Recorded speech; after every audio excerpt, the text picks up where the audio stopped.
मैं सुधीर कुमार शर्मा सनातन रहस्य पार्ट 5 में आपका हार्दिक स्वागत करता हूं। पार्ट 3 में हमारी चर्चा चल रही थी ईश्वर अंश जीव अविनाशी चेतन अमल सहज सुख राशि। तो इस चेतना के नाद के अनुभव की बात चल रही थी। तो इसी चेतना के नाद का अनुभव जब गुरु नानक देव ने किया तो उन्होंने इस नाद को शब्द का नाम दिया। शब्द का नाम क्यों दिया? क्योंकि ये जितनी भी भाषाएं इस संसार में हैं, किसी भी भाषा के किसी भी शब्द से ये मेल नहीं खाता। ये सिर्फ सबसे बिल्कुल अलग है, सबसे विलक्षण है। और उन्होंने भी यही अनुभव किया कि इस शब्द को ना तो मुंह से बोला जा सकता है, ना कान से सुना जा सकता है, ना आंख से देखा जा सकता है, ना नाक से सूंघा जा सकता है, ना जीभ से चखा जा सकता है, ना त्वचा से स्पर्श किया जा सकता है, और ना ही हाथ से लिखा जा सकता है। और उन्होंने ये अनुभव किया कि लगभग 90 सेकंड में और 108 बार ये नाम हमारे अंदर गूंज जाता है। यानी एक माला इतनी जल्दी गूंज जाती है हमारे अंदर। जब हम साधना के द्वारा इसे सुनते हैं तभी हमें इस बात का पता चलता है। और उन्होंने हमें समझाने के लिए कहा एक ओंकार सतनाम। एक ओंकार का मतलब कि सारी सृष्टि में ये अपने आप में एक अकेला ही है। और ओंकार नाम इसलिए दिया क्योंकि ओम को तो लिखा भी जा सकता है, सुना भी जा सकता है, बोला भी जा सकता है, लेकिन इस ओम के अनुभव को जिसे उन्होंने ओंकार किया, इसे ना बोला जा सकता, ना सुना जा सकता, जैसा भी मैंने आपको बताया।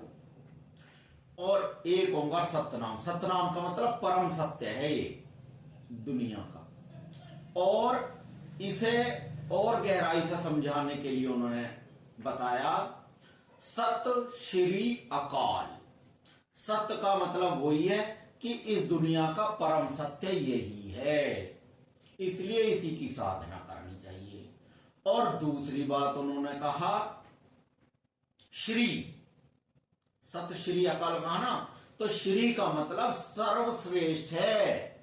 इस संसार में सर्वश्रेष्ठ यही है, कल्याणकारी यही है, इसलिए इसी की साधना करनी चाहिए।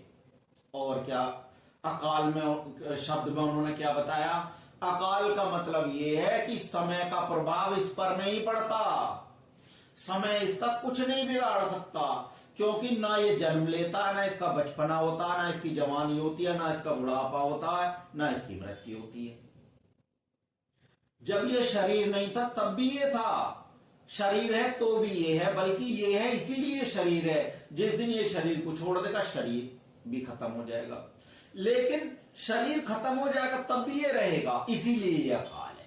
और इसीलिए इसे सनातन कहा गया है, क्योंकि भूतकाल में भी ये था और वर्तमान काल में भी ये है और भविष्य में भी ये रहेगा।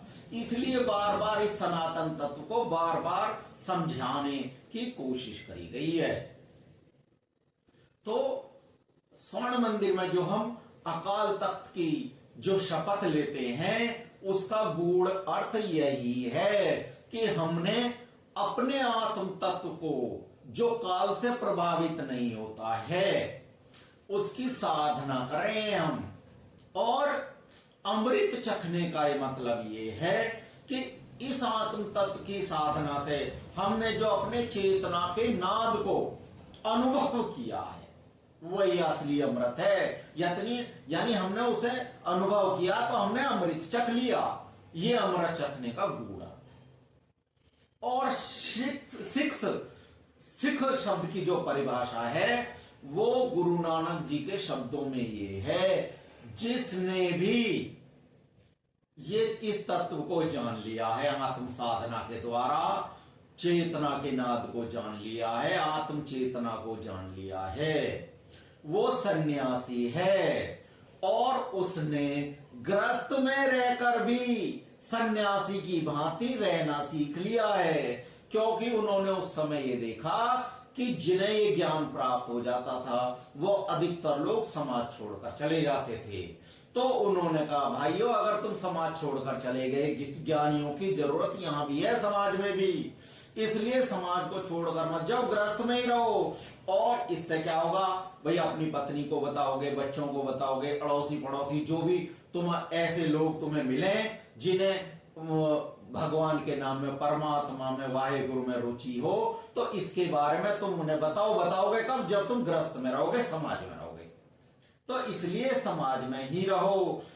तो सिख का मतलब क्या है? जिसने सीख लिया है, सन्यासी होकर भी गृहस्थ धर्म में रहना सीख लिया है। तो मैं तुम्हें बता दूं कि सन्यासियों को भी गृहस्थ धर्म छोड़ने की आवश्यकता नहीं है। ये गुरु नानक देव का आदेश है हमें। और मैं भी अपना ये जो अभियान है सनातन को बताने का, इसीलिए मैंने शुरू किया है, ताकि आप जो गृहस्थी लोग हो, आप भी गृहस्थ में रहते हुए भी सन्यासी की भांति रहना सीख लो। इसी का नाम सिख है, जिसने सीख लिया है, गृहस्थ में रहकर सन्यासी की भांति रहना सीख लिया है। इसलिए शुद्ध बनो, पवित्र बनो, शाकाहारी बनो, सनातन से जुड़ो, और धर्म और आध्यात्म से संबंधित यदि आपका कोई भी प्रश्न हो तो मुझसे जरूर पूछें। आप लोगों का बहुत बहुत धन्यवाद।